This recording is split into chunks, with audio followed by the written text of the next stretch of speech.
Bueno, José Miguel, estamos nuevamente en este improbable podcast, lista de espera, y hoy vamos a discutir un tema de la contingencia que es de la máxima contingencia, la Constitución, y cómo podría impactar la Constitución a ciertos derechos reproductivos y ciertos aspectos claves de la salud.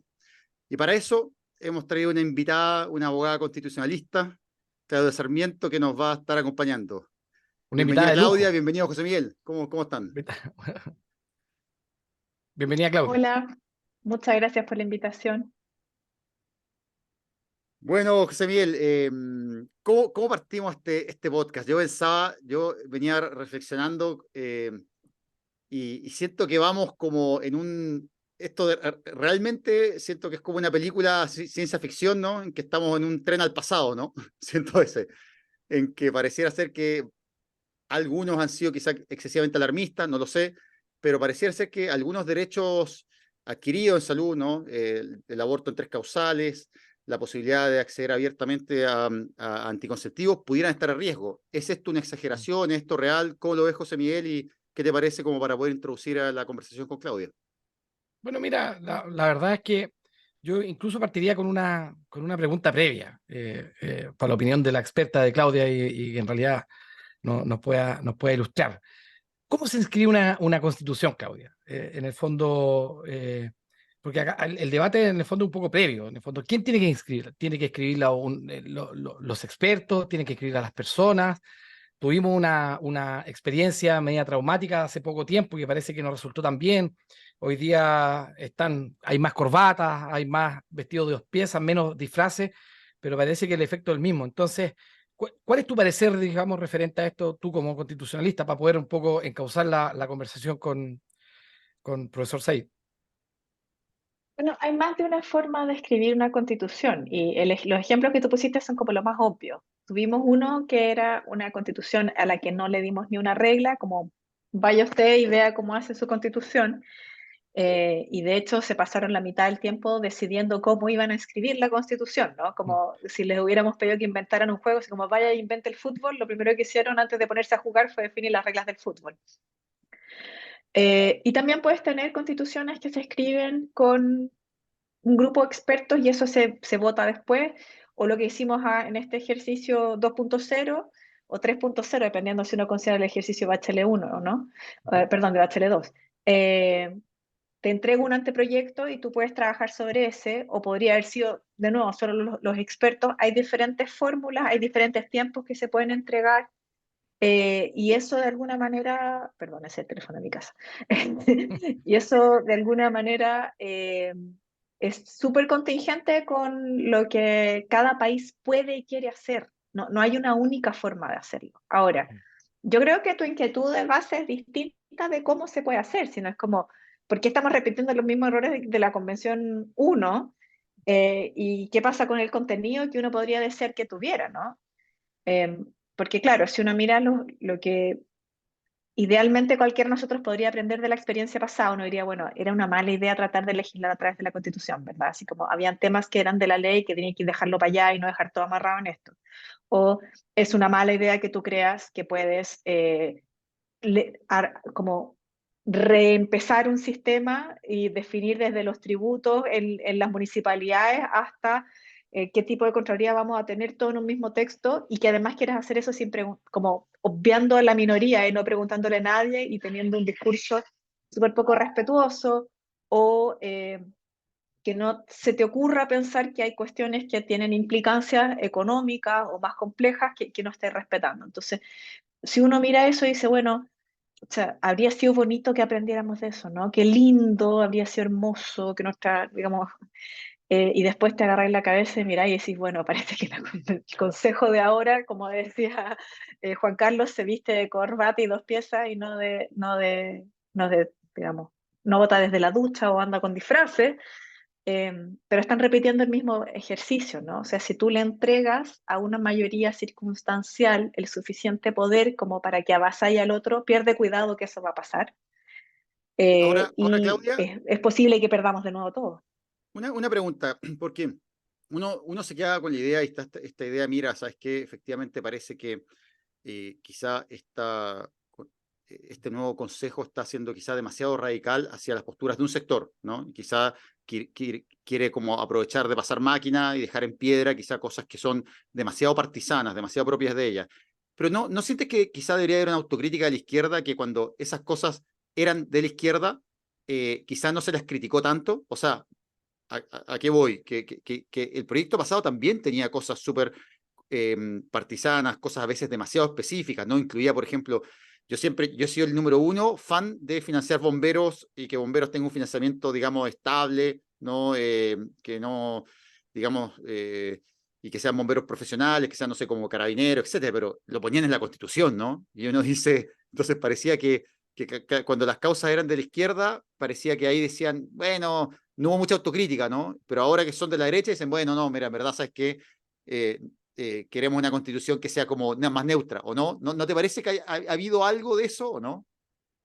So, yo creo que en el ejercicio pasado, o sea, uno, el apruebo fue súper chiquitito, entonces yo voté apruebo, o sea, yo creo que éramos una minoría así como de este deporte, y muchos, donde me incluyo, teníamos como un apruebo que era bien condicional y como medio doloroso, ¿no? Como yo apruebo para reformar, yo apruebo porque veo el problema, pero tengo fe de que la podemos arreglar después.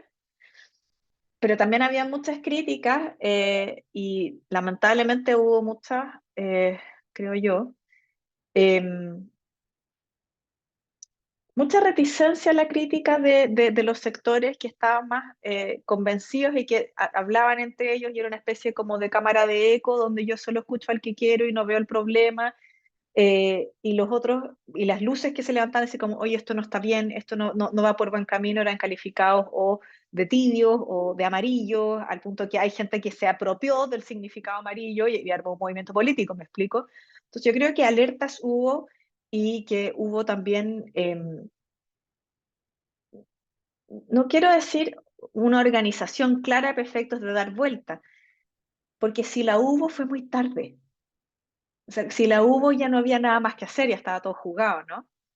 Entonces, de nuevo, yo creo que esa autocrítica que la he visto en algunos sectores, no en todos los sectores, eh, es súper necesaria, pero lo que sí me sorprende es que los sectores que ahora son la hegemonía en el Consejo, que sufrieron esto, porque una cosa es que tú te puedas flagelar y hacer el ejercicio de decir, oye, sabes que esto fue un error, yo no quiero repetir esto, entonces, como tengo que aprender de esto. Pero si te pasó a ti, si lo viviste en carne propia, o te motiva un ánimo de revancha o no tienes ganas de que esto realmente funcione, o hay algo ahí que yo me estoy perdiendo. Ustedes son los médicos, me pueden dar algún insight más biológico de la situación.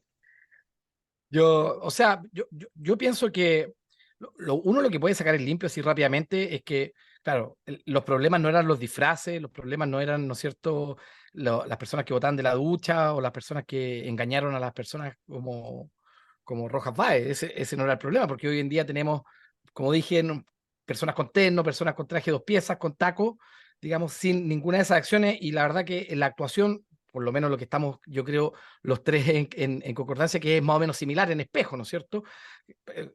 Eh, Obviamente cambiando la direccionalidad de las medidas. Entonces, efectivamente yo concuerdo con Claudio que ahí hay otro problema, hay un problema de fondo que probablemente, esto, profesor Said lo ha dicho miles de veces, es una manifestación más, ¿no es cierto?, de la polarización que está viviendo, digamos, nuestra sociedad, así como en el fondo todo el mundo de la izquierda, ¿no es cierto?, del Frente Amplio trataba de hacer todo lo amarres posible que querían hacer para no tener que negociarlo en el Congreso. Ahí también hay que tener claro que eso fue un error político del actual gobierno, que se compró la tesis del ex ministro Giorgio Jackson, ¿ya? Giorgio Jackson, Oye, al ver que no tenía... ojo ahí, José Miguel, que toca una beta sensible, ahí estamos con la abogada Giorgio, cuidado. Ya, no, pero bueno, pero sí, es con cariño, es con cariño, pero yo creo que fue un error político, ¿ah? Y de hecho, uno de los principales responsables, yo creo que efectivamente es el gobierno, el actual gobierno, en el sentido de que compró una tesis que finalmente no terminó resultando. El error es la resultante, digamos. ¿Ah? Ahora, efectivamente, yo concuerdo con Claudia que lo que vemos hoy en día es que uno esperaría que, habiendo cometido esos errores, habiendo, digamos, pasado, la pasada de máquina, ¿no es cierto?, viene viene en el otro sentido y efectivamente yo creo que esa es una manifestación más de la sociedad y de lo que sociológico que estamos viendo. Quizás no necesitamos un diagnóstico tan biológico, necesitamos algo más sociológico acá, ¿no es cierto?, para poder interpretar esta medida. Juan Carlos. Oye, Claudia, y a ver, entrando de lleno a salud, que es este podcast, uno dice, mira, acá la preocupación que ronda es esta. Uno dice, se acaban de aprobar algunos cambios, como por ejemplo que se cambió la Constitución protege la vida del que está por nacer por el quien está por nacer. Algunos argumentan que ese es un cambio mínimo, semántico, que no tiene como ninguna influencia o importancia real, lo cual a mí me lleva a cuestionar por qué lo cambian entonces, ¿no? Eh, y por otro lado, se incorporó la objeción de conciencia institucional, ¿no? Es decir, ya no habría solo una objeción de conciencia de las personas, sino que las instituciones, y ojo, que esto a mí también me llama la atención, y corrígeme si estoy equivocada, pero no solo dice de instituciones religiosas, sino que dice de las instituciones, ¿no? O sea, lo deja en un contexto como bien abierto que pudiera ser, no sé, la objeción de conciencia de los bancos, de las farmacias, de muchas cosas. Y eso a mí me hace pensar, me prende la alerta, y yo digo, bueno, acá pareciera ser que hay un deseo de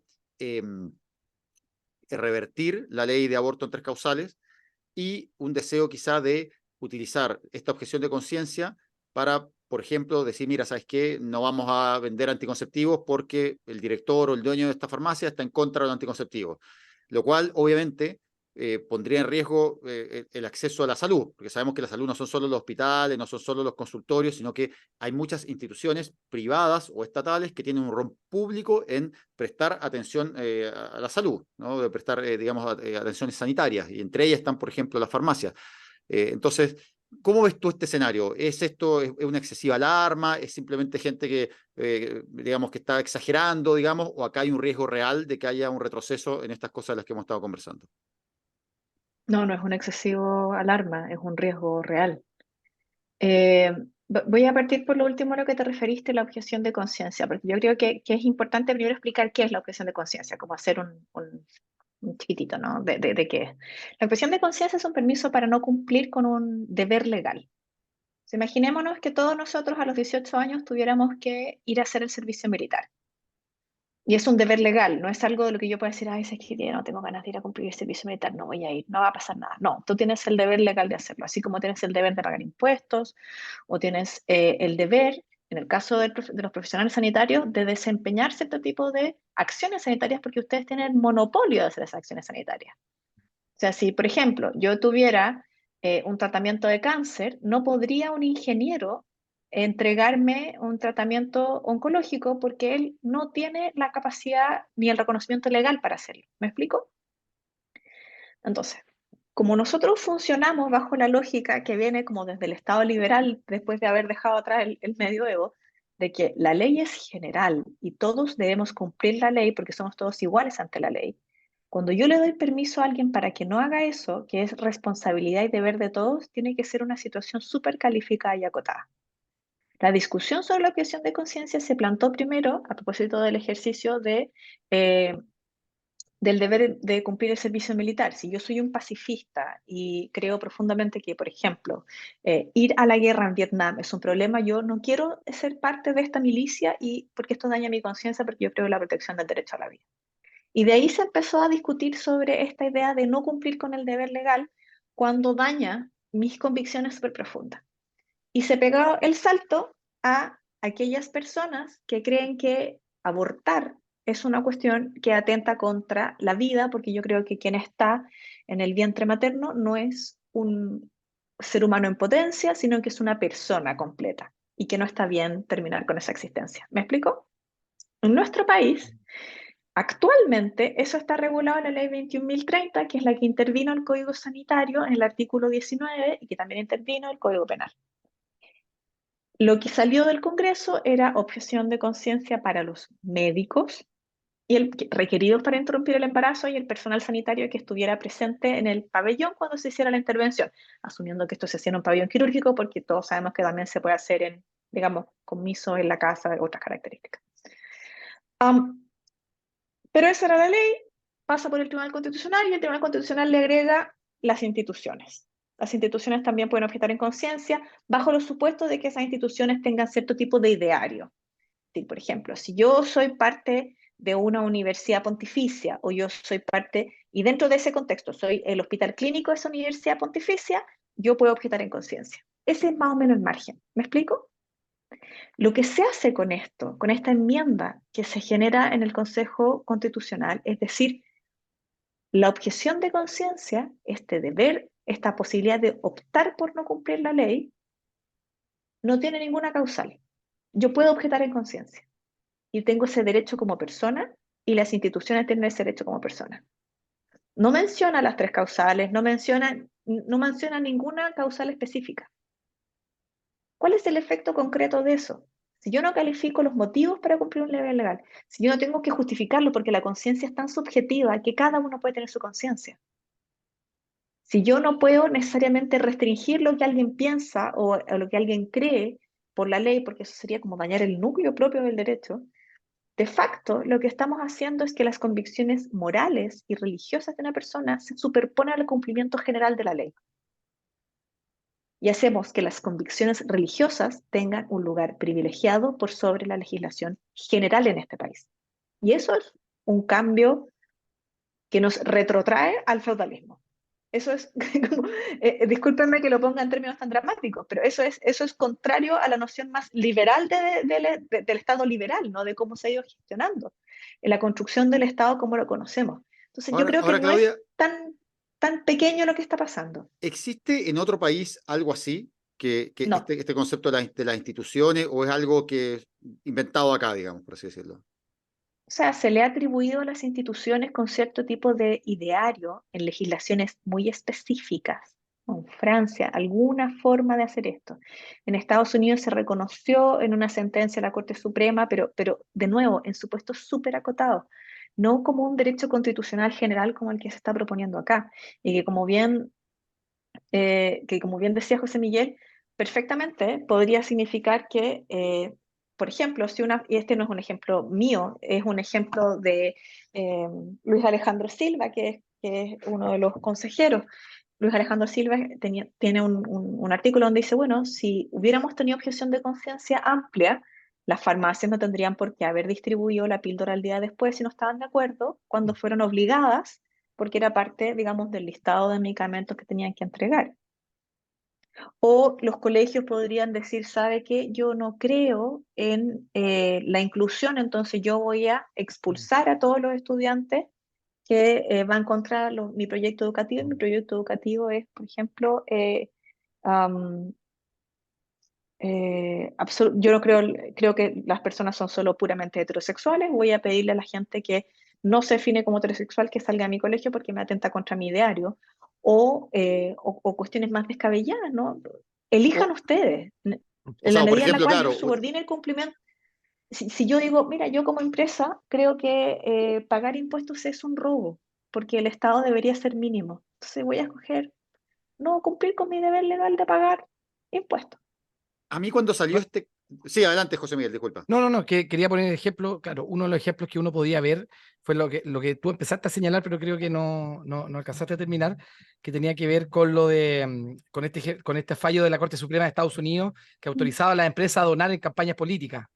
Finalmente, Es que son dos casos distintos, porque en un escenario en la evolución de la jurisprudencia norteamericana que es muy jodida, que ha tenido muy malos efectos para ellos, es la apertura que tuvo la Corte para indicar que las personas jurídicas tenían derecho a la libertad de expresión. Como tenían derecho a la libertad de expresión, podían participar del juego democrático donando plata en las campañas políticas. ¿Qué tiene eso como impacto? Que en el fondo las empresas pueden incidir muy brutalmente en beneficiar a ciertos candidatos con dinero. Y eso cambia las reglas del juego en términos de quién puede ser electo o no. Es demasiada la incidencia. Ese es un escenario, pero además hay otra sentencia de la Corte norteamericana, que es el caso Hobby Lobby, donde se refiere directamente al costeo de prestaciones sanitarias en cuestiones en las que no están de acuerdo las empresas. Sí, Entonces, ese caso fue bien polémico. De hecho, yo leí en particular de eso, que efectivamente en el contexto de Obamacare, ¿no? Alegaron por la posibilidad de no entregar anticonceptivos en los planes de salud, es decir, que pudieran vender planes, porque en Estados Unidos los planes de salud son financiados por la empresa. Entonces la empresa alegaron, bueno, yo no quiero financiar anticonceptivos contra los cuales estoy en contra, ¿no? Entonces ese fue un poco el argumento, y bueno, y desgraciadamente en el caso de Estados Unidos, y eso a mí me hace sospechar, yo sé que son sistemas jurídicos distintos, ¿no? Pero no sé si tú lo ves así, Claudia, pero veo peligrosamente la misma trayectoria que se ha visto en Estados Unidos, ¿no? En el sentido de que se ha buscado por la vía Sí, legal revertir algo que yo creo que si le preguntamos, si hiciéramos un plebiscito de esto y si dijéramos a las personas, oye, mira, ¿estás a favor de el aborto entre causales en concreto, ¿no? Es decir, en caso de riesgo de vida materna, en caso de malformación incompatible con la vida o en caso de eh, se me olvidó el otro, violación, o el caso de la píldora el día después, decir, bueno, ¿quién se opondría? Y uno ve que son cosas que parecieran no tener gran oposición en la población, pero que por la vía de ejercer una minoría en particular, no modificar un artículo de la ley y después al Tribunal Constitucional, donde se puede influir en 4 o 5 personas para que esto cambie, se logra, yo creo, quizá torcer un poco la mano de algo que es quizá incluso contrario al sentido común. Yo lo veo un poco, ¿no? No sé si lo veo esta- así. es muy complicado cuando cuando tú argumentas que una empresa tiene derecho a la conciencia y que puede profesar una religión y que esa religión además es una justificación para no cumplir con la ley. Porque eso hace inviable la convivencia entre todos. Porque eso superpone la conciencia de estas organizaciones a la posibilidad de alcanzar acuerdos democráticos. Mm. Entonces, no es que yo lo tenga de casero, pero por ejemplo, yo sé porque lo he leído. Luis Alejandro Silva tiene un paper sobre Hobby Lobby donde plantea, entre otras cosas, este tema como de las farmacias. Entonces, esto es real, sí tiene el camino de Estados Unidos en términos de, también, yo sé que ustedes me invitaron a hablar de salud, pero si tú miras, por ejemplo, las normativas que están promoviéndose en temas de educación y lo cruzas con estas materias, tú podrías decir, bueno, hay lugares en Estados Unidos donde la gente directamente no cree en la evolución y no enseña el currículum, digamos, estatal y que enseñan a partir de la Biblia y eso se llama creacionismo. Entonces tú tienes personas que eh, eh, tienes una sociedad donde no hay un tamiz común que te permita dialogar y tener una conciencia colectiva sobre qué bienes va a pasar. O tú podrías objetar ponerle vacunas a tus hijos. O sea, es bien descabellado para dónde nos puede tirar esta derivada. Y obviamente tiene un impacto brutal en la ley 21.030 de aborto en tres causales, porque además uno tiene que mirar los abogados y las argumentaciones que se van generando, lo que hacemos no es mirar una única norma, sino que se ve en el conjunto de otras cosas. Entonces, si ustedes miran cómo ha ido quedando esto, eh, la intención manifiesta y clara, y no la estoy inventando porque ellos lo han dicho en los debates en el Consejo, han sido súper transparentes. Ellos han dicho, mire, nosotros creemos que eh, el que está por nacer es un quién, es una persona, y como es una persona, tiene que respetársele todos los derechos y no hay causales que expliquen que se interrumpa esa vida. Y entonces eso está en una definición de persona donde se abordan los derechos de los niños. Los niños van a hacer esto. Entonces lo que buscan es darle estatutos de niño, el estatus de niño, de persona nacida. Y después, cuando hacen este tránsito del qué al quién, eh, a mi juicio al menos lo que están tratando de hacer es reflotar todos los argumentos con los que han fracasado en el pasado, principalmente en el Tribunal Constitucional, de decir como Sí, eso. es una Hubo persona. el argumento del voto de minoría del Tribunal Constitucional. Absolutamente, absolutamente. Es una persona, es un humano, no es una cosa, es una persona, es un humano, y por tanto, lo que ustedes están haciendo es autorizar a otro para que lo mate. Y no pueden haber causales para matar a una persona que es inocente, que no ha hecho nada malo. Entonces tiene que bancarse digamos, y por supuesto, las mujeres no son un sujeto que se visibiliza en este debate, ¿no? O sea, como estamos hablando de esta persona como si fuera una entelequia que estuviese desconectada del cuerpo de alguien y que va por la calle y a algún loco se le ocurre matarlo. O sea, no es un debate en el cual se diga, oye, tú, ¿cómo crees que esta niña de 11 años, que es la primera persona que en este país optó a la interrupción del embarazo, víctima de violación, quiere vivir esto? ¿Tú crees que ella quiere ser madre? ¿Cómo lo vemos? O esta persona que tal vez quiso ser madre, pero que no va a lograrlo porque el embarazo no va a llegar a buen término, porque se va a morir en la mitad del embarazo, porque van a nacer y va a vivir 2 horas. ¿Cómo crees que quiere vivir eso? Sí, yo O siento que esta que se muchas está veces, muriendo, ¿la yo, vas a dejar morirse?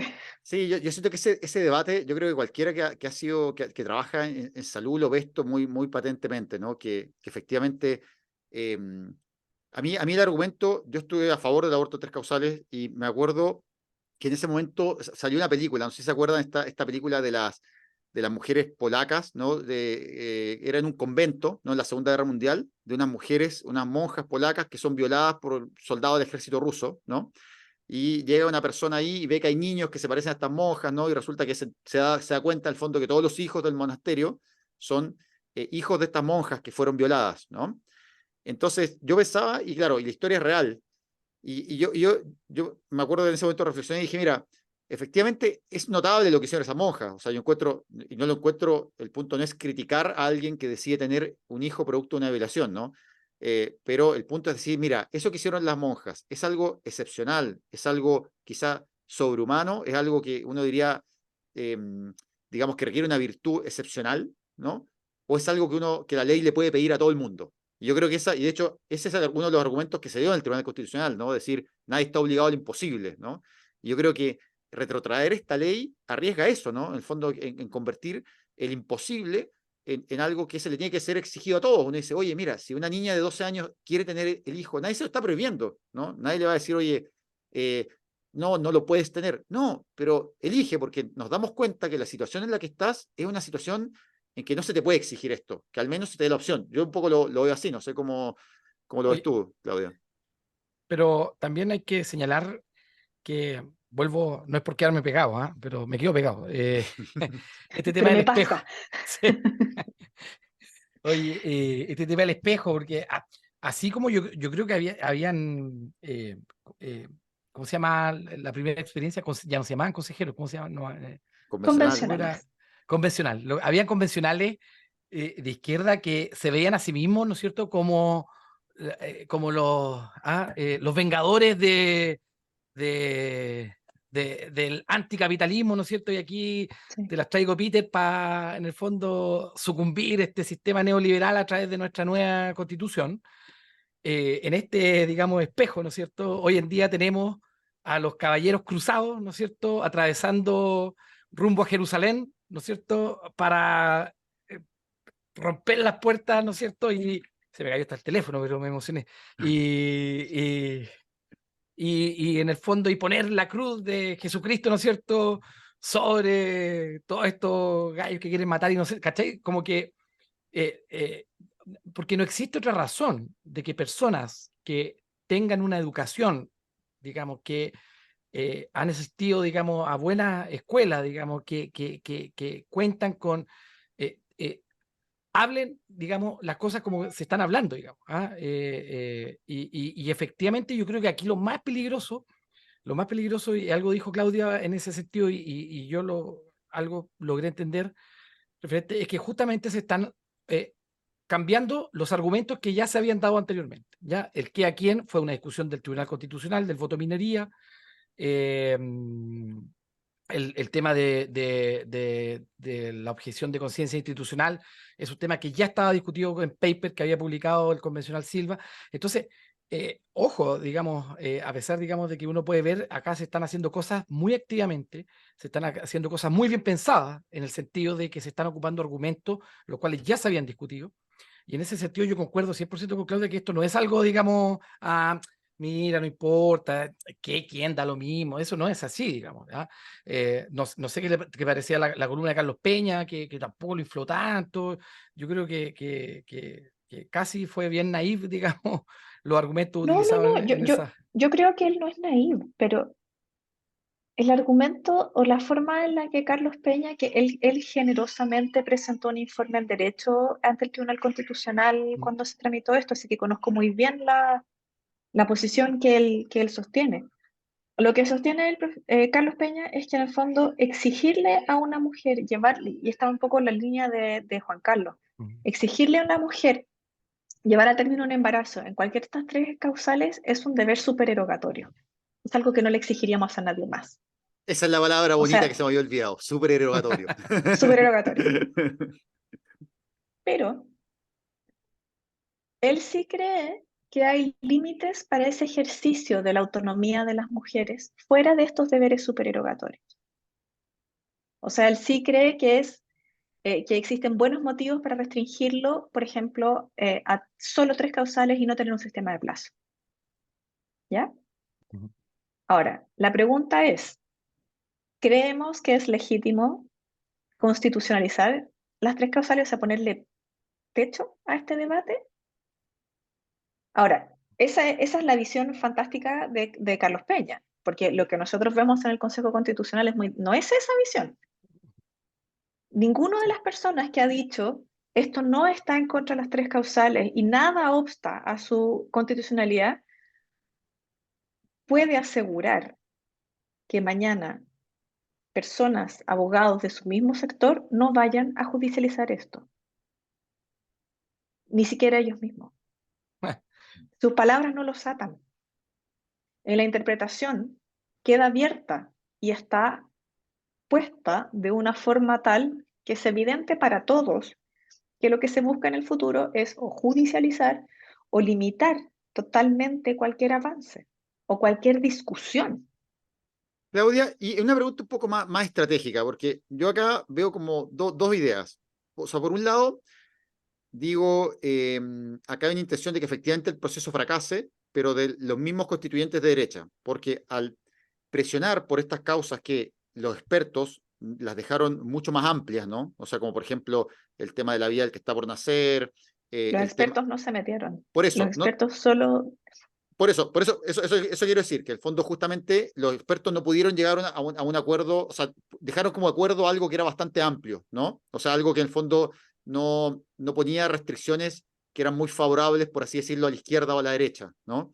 Lo mismo pasó en salud, ¿no? El artículo de salud de la comisión Yo de no sé si expertos. definiría este tema como de izquierdas o derechas. O sea, si tú miras la posición de Evelyn Matei y de Michelle Bachelet, es la misma. Y las dos son De de... acuerdo. Mira, quizá diría liberal conservadoras, quizás, no sé, Pues, digámoslo así, pero me da la impresión que, por un lado, al empujar estas causas tan identitarias, le están dando a cada uno un elemento, una situación para rechazar, ¿no? O sea, pero por otro lado, a veces digo, ¿qué quieren? ¿Que se rechace o que se apruebe? Como que no sé, o sea, a veces me da la impresión de que están empujando todas estas cosas como buscando que se rechace, y otras veces pienso, quizá, como pensaron otros convencionales de izquierda, que quizá en verdad creen que esto se puede aprobar y que están empujando estas causas porque en verdad ven la oportunidad como de refundarlo todo. No sé cómo lo ves tú. ¿Crees que hay mucha ingenuidad en el sector empujando estas causas como tan identitarias o efectivamente creen que esto va a pasar y que, bueno, con esto volvemos, digamos, a una soñada edad media de la cual, digamos, nos hemos alejado y nos hemos, digamos, descarriado? No sé cómo lo ves tú. no, yo creo que hay cero ingenuidad. Ya. Es un deseo que esto, Yo, ¿tú crees que yo efectivamente no, creen que esto se va a no, aprobar o que, que es yo no viable que se soy apruebe? yo no soy condescendiente con ellos. Yo creo que están seguros que lo que están proponiendo es lo correcto y esperan y cuentan con que esto se vaya a aprobar. Sí, a mí me pasa que lo encuentro tan extremo que digo, porque justamente fueron como las líneas rojas que pusieron los expertos, ¿no? Estas líneas de decir, mira, ¿sabes qué? Salud. Yo tengo entendido, corrígeme si estoy equivocado, pero que los convencionales de izquierda, las líneas rojas que habían puesto eran salud, ¿no? En el fondo, nada que limitara, en el fondo, digamos, que consagrara o que constitucionalizara las ISAPRES, y tampoco nada que constitucionalizara o que impidiera o que permitiera retroceso en aborto. Entonces, siento que pisar estas líneas rojas es como decir, oye, ya sabes que en verdad vamos con todo. Lo que pasa es que la forma en la que se aprobó el derecho a la salud, las pensiones, educación, derechos sociales en general, y la forma en la que se está aprobando también la relación de la potestad sancionatoria del Estado con los particulares hace inviable cualquier idea de Estado social, democrático y de derecho. Lo que se está proponiendo es una profundización del orden público económico neoliberal de la Constitución del 80. Perdón, y que el Estado Social de Derecho fue el primer acuerdo Es una de las bases. de las bases del Consejo de Expertos. Pero es inviable con lo que está saliendo. No, claro, por supuesto. Ahora, Juan Carlos y Claudia, yo creo que en el fondo es una apuesta, digamos, a caballo seguro. En el fondo, o sale esta o se queda la que teníamos. Y yo creo que hay muchos convencionales, y con esto me refiero, digamos, del ala más conservadora de la UDI hacia la derecha, incluyendo muchos republicanos que no ven con malos ojos quedarse con la constitución que tenemos. Que no ven con malos ojos que haya fracasado un nuevo intento constitucional para decir, bueno, se los dijimos. Yo creo que aquí el único incómodo, y aquí ya probablemente nos estamos saliendo un poco del podcast, pero yo creo que el único incómodo es el candidato Kast, ¿no es cierto? Que va a ver mermada su muñeca política, ¿no? o la evaluación de su muñeca política, ¿no es cierto?, para en el fondo poder llevar esta situación a un buen puerto, pero yo soy un convencido, digamos, desde el 4 de septiembre de que en el fondo la constitución que salga, en el fondo, hay un sector que está bien, y está bien también. O sea, Sí. creo que en ese sentido no hay mucho por donde perderse. Oye, Claudia, Mira, yo creo que, bueno, no, disculpa, una pregunta, quizá, ¿tú cómo ves el fondo? ¿Qué es lo que viene ahora? Porque ya dijimos, se aprobaron estas enmiendas, ¿no? Y uno que viene de otra área no está medio perdido en esto, ¿no? Dice, bueno, ¿qué pasa ahora? Vuelve al Consejo de Expertos, ¿qué posibilidades reales tiene el Consejo de Expertos de hacer algún cambio? Puede pasar esto que dice Matamala, ¿no? Que efectivamente esto podía incluso no llegar a plebiscitarse si no había un acuerdo, que tiró esa tesis en una, digamos, la vi en Twitter el otro día. ¿Cómo ves las grandes líneas de los escenarios posibles? bueno, en términos simples, ellos van a terminar de votar las enmiendas en el Consejo. Va a volver a los expertos. Los expertos pueden incluso retrotraer todo y volver al anteproyecto, si es que tienen deseo de hacerlo, digamos, o podrían morigerar en parte los efectos de lo que se aprobó en el Consejo. Pero para que eso prospere necesitan 3/5. O sea, todo el oficialismo, todo Chile Vamos y un par de republicanos.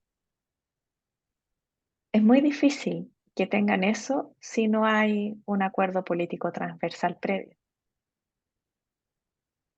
Y si yo entiendo la tesis de si no se llega a acuerdo, no hay un texto que para plebiscitar, y eso en una de esas puede pasar, pero me cuesta mucho trabajo pensar o creer que Chile Vamos y que republicanos no van a votar todos conjuntos como lo han hecho hasta ahora y no van a sacar el texto. Yo creo que eso no va a pasar. Salvo de nuevo que haya, y estos son todos como escenarios ficción, ¿no? O sea, como que Chile Vamos desee tener un texto, como divorciarse de los republicanos. Difícil. Hay elecciones el próximo año de alcalde. Van a ir juntos en una lista, van a tener ese diálogo por omisión. Como difícil que no comulguen juntos en esto. Pero una cosa, pero el Consejo de Expertos puede, en el fondo, digamos, decir, mira, rechaza estos artículos, por ejemplo, el de la vida que está por nacer, etcétera. Propone, yo entiendo ahí, propone otro texto, por ejemplo, podría proponer eventualmente. Ese texto pasa de nuevo al Pleno, entiendo, ¿no? Claro, Y de ahí se vota en el Pleno, y ahí como, esa votación es ya definitiva, ¿o no? ¿Entiendo? sí. ¿Sí? Y les dicen que no, no nomás, pues, quedó el texto que define el Consejo. ¿El Consejo de Expertos o el Consejo Consejo Constitucional, ¿no? Constitucional? El Consejo Constitucional, Ese es el que prima, en el fondo. claro. ¿Ya? O sea, el escenario es muy oscuro. Lúgubre. Oye, José Vamos, Miguel, va a tener que salir a defender la constitución de vas a Pinochet. seguir celebrando las abstenciones de tu tía Gloria Hood. No. Oye, yo veo, Claudia, que como está acá José Miguel, yo creo que nunca pensó esto, pero va a tener que ir a defender la constitución de Pinochet. Yo lo veo, ya te veo ahí en Plaza Italia, ¿no? Diciendo, esta es mi Voy a ir a constitución. sacar mi pareman, de pareman defendiendo la constitución de Pinochet. Vamos a reivindicar que la firme Ricardo Lagos también, como Eso, vamos a pasaba para tener la que volver gente a que traer votaba rechazo. vamos a tener que traer a Rey Sol de vuelta para que decirle que era la foto, la firma de Rey Sol y no la de Pinocho. Oye, Bueno, nos estamos acercando al final de este podcast. No sé si Claudia, José Miguel, algún tema que se nos haya quedado en el tintero. Tocamos temas bien densos, ¿no? Me dejaste un poco descorazonado, Claudia. Quedé acá mal. Perdón, Knockout, perdón. knockout. Oye, No. oye, yo solamente quiero decir que Claudia vino a romper, no, no, en realidad no fue Claudia, pero Claudia está llevando ya tú ves muy liberal a Juan Carlos, pero en realidad está totalmente heteronormado, teníamos puro invitado hombre, así que, pero ya tuvimos a la ex ministra y diputada Elia Molina, eh, nuestra segunda mujer, Gracias así por que vamos a hacerme esperar. sentir tu muestra de diversidad. Siempre cumplo ese rol feliz en todos los espacios a Es- los que me invitan por tener ovarios. ¿Viste, Juan Carlos? Te dije. ya, oye, yo debo decir, Bernucci, que eso es lo más heteronormado que he dicho en mucho tiempo. Oye, yo debo decir una cosa, a la Claudia no la invitamos por los ovarios, ¿no? La invitamos porque efectivamente, y no Sí. lo dijimos acá, pero corrígeme si estoy equivocado, Claudia, pero tú fuiste parte integral de las personas que trabajaron el proyecto del aborto en tres causales durante el gobierno de Michelle Bachelet, ¿no? O sea, tú Sí, elaboraste ese proyecto, ¿no? Tengo entendido. sí. Sí. Entonces, si había alguien Harto, que sabía harto acá, del tiempo de esta humana ahí. claro, o sea, acá en el fondo lo que arriesga esta constitución no es el proyecto, el regalón de Claudia, ¿no? Estamos hablando de Claro. alguien que sabe efectivamente, y Y ese era esto el viste en motivo. los alegatos del Tribunal Constitucional también, pues, Sí, de aquel entonces. sí. Entretenido, o sea, entretenido desde el punto de vista legal, te digo, O sea, nosotras, bueno, 30 segundos de latera, No, no, no, por favor. el equipo legal detrás de esto, lo que hicimos antes de siquiera presentar el proyecto, fue estudiar todos los procesos de reforma en América Latina y el derecho comparado, a efectos de definir una estrategia legal y tener un proyecto integral que viera luz. Pensamos todos los plazos, pensamos la estrategia, sabiendo que íbamos a terminar en el Tribunal Constitucional y de ahí hacia atrás. Pensamos en la meta para diseñar el proyecto. Sí, yo de No, sí. verdad, cuando lo aprobaron, yo lo encontré impresionante. O sea, dije, esto es como, uff, o sea, pasó. O sea, yo lo veía como algo tan imposible. Así, debo reconocer que me cayó una lagrimita liberal ahí. O sea, cuando, cuando se aprobó ese proyecto. Así que bueno. Oye, José Miguel, no sé si tú quieres cerrar con algo, algún comentario, algo que se nos haya quedado al tintero. Claudia también. No, o bueno, contarle a Claudia que al parecer hoy día nuevamente la superintendencia, no sé si ya la pidió o la iba a pedir, la extensión para cumplir el mandato de la Corte Suprema para el pago de la ISAPRE. Hay gente que está muy nerviosa, digamos, con eso. Al parecer se le estaba exigiendo al gobierno que pidiera esta extensión. No sabemos si la Corte Suprema la va a dar, no, pero si es que no la llega a dar, va a quedar la crema. Y si es que la da, vamos a seguir igual, quizás cuántos meses más, Juan Carlos, porque el inamovilismo de las autoridades actuales, de los parlamentarios, ya llega a niveles, digamos, irrisorios. Así que vamos a ver qué es lo que pasa en las próximas semanas. Oye, Claudia, aprovechando el bonito, un detalle de eso. ¿Será posible? La pregunta es, ¿cuántas prórrogas se pueden pedir a la Corte Suprema? Y la pregunta es, ¿qué pasa si no se cumple el plazo? Por ejemplo, no sé, ¿hay alguna sanción? Porque uno dice, bueno, la Corte puso de plazo, no sé, no sé, el 30 de diciembre y los parlamentarios no aprueban nada. ¿Qué pasa ahí?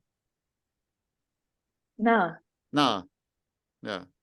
O sea, solo se sigue acumulando descontento social y problemas a nivel sanitario y a nivel judicial. que eso en el fondo es que pasa todo, ¿no? Eso es. O sea, mientras yo comprendo que es un tema complejo, pero mientras no se regule sobre esto, las ISAPRES siguen no pagando las licencias en tiempo, las ISAPRES siguen cobrando unas primas ridículas a quienes tenemos ovarios, a quienes tenemos hijos pequeños, a quienes son mayores, deciden echarlos a punta de cobro. Tenemos un sistema que no resiste más, donde no hay una pizca de solidaridad, y eso suma y sigue, y no tenemos constitución nueva y no tenemos arreglo, y van 4 años de estallido social, y las causas están ahí, las demandas son las mismas, y no hay ni una solución. Sí, yo Entonces, siento, claro, yo concuerdo no contigo. Pero no hay, vamos a pagar, no, pero no vamos a pagar contribuciones. claro, porque las contribuciones las paga un porcentaje mínimo de la población, Esos son los que tienen más recursos, es profundamente regresivo y con eso se financian todas las municipalidades de este país. Yo siento ahí que estamos como o sentados en una olla social, ¿no? Una olla de presión social, y concuerdo contigo que efectivamente estos temas no se han resuelto y no. Me preocupa que se ha generado este relato, ¿no? Un poco de que todo el estallido fue algo como súper orquestado por un grupo de golpistas, ¿no? Y que casi que el descontento en verdad no era real, ¿no? Y que. Tu tío Juan Sebastián Miguel, po. ¿Cómo? Tu tío Juan Sebastián Miguel que anda declarando en Argentina. Oye, sí, no, yo creo que al final creo que es una tesis que es como, yo creo, claro, muy cómoda, ¿no? Decir, no te preocupes, no, acá la gente en verdad estaba contenta, no pasaba nada, pero fue un grupo de pequeñas personas que se quejaron, pero en verdad no hay problema. Y creo que es una tesis muy funcional, ¿no? Pero que creo que está muy lejos de lo real. Creo que el descontento era súper O súper sea, real. yo creo que lo complicado del estallido social era precisamente que no había un interlocutor detrás de esas protestas. O sea, yo no soy un poco vintage, entonces me acordaba de las protestas de los 80, ¿no? Es como protestas grandes que tú puedes, o el paro nacional de los trabajadores del cobre el 83, o el paro, y así, ¿no? Y uno dice, bueno, esto tenía este potencial desestabilizante, pero uno también podía identificar un interlocutor y había un petitorio concreto. Entonces tú podías decir, claro, esto va para allá. Lo que uno veía en el 19 de octubre era que era subversiones anárquicas, sin una cabeza clara, sin un petitorio, y era todo una respuesta antisistémica, que después la gente que dice, bueno, si ellos están esto yo también, y claro, también veía manifestaciones masivas donde las consignas eran precisamente AFP, agua, AFP de pensiones, digamos, salud, educación de calidad, demandas de igualdad. Nada de eso ha cambiado. No, sí, yo creo efectivamente, y lo peor yo creo que no hay acuerdo en el cambio del sistema político, que al final yo creo que ese es el tema de fondo, ¿no? O sea, Pero ojo que ahí también hubo errores de la propia política, y cuando me digo la política me refiero a todos, Totalmente. así como hay algunos hoy en día que están tratando de reescribir, ¿no es cierto?, de reinterpretar, hubo otros que se trataron de adueñar, ¿no es cierto?, y pensaron que eso iba a generar cambios para su sector. O sea, imagínate que yo estoy totalmente de Sí. acuerdo, el agua era una de las grandes quejas y Petorca, bueno, ganó el rechazo 80%. O sea, evidentemente podemos discutir y podemos generar El 10 agua es problemas. súper buen ejemplo. El agua es súper buen ejemplo porque si tú te fijas en las ciudades, todos tenemos agua potable, Mm, todos tenemos alcantarillado. O sea, nosotros tenemos mejor agua que Estados Unidos. Tenemos un nivel de agua tipo Finlandia.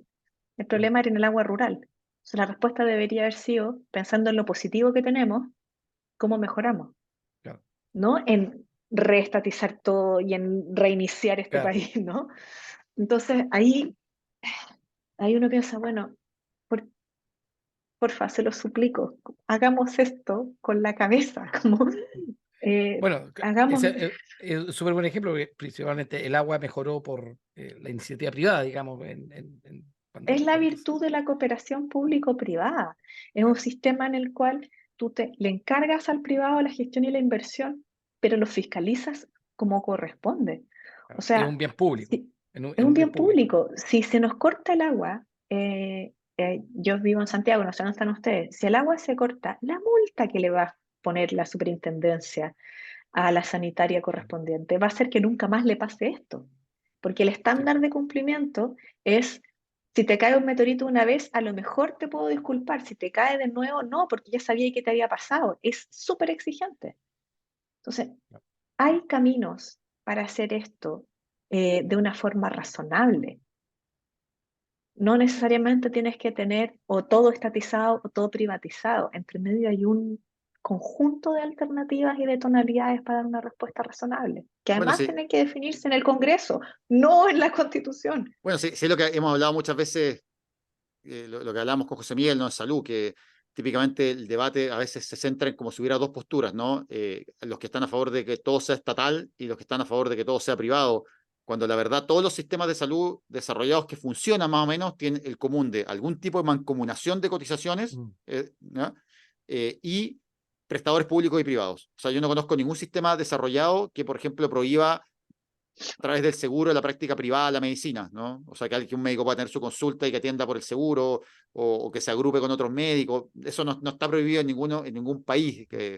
Entonces, pero sin embargo, está esa idea como que, oye, acá hay gente que efectivamente pareciera ser que quiere, no sé, que todo sea el Estado, y la verdad no es tan así, claro, y nos quedamos con esto que no es ni uno ni lo otro, ¿no? Que es un sistema al fondo muy fragmentado, que hoy en día yo creo que, y hoy justo cerrando, hoy escribía una columna con Osvaldo Hortaza, y decíamos esto, decíamos, mira, acá la ley de ISAPRES, la ley corta, se va a aprobar, ¿no? Yo no tengo ninguna duda, pero la ley solo va a dar plazos de pago, ¿no? Les va a dar mecanismos de devolución de los excedentes, pero los problemas estructurales de la ISAPRES sí, van a seguir ahí, ¿no?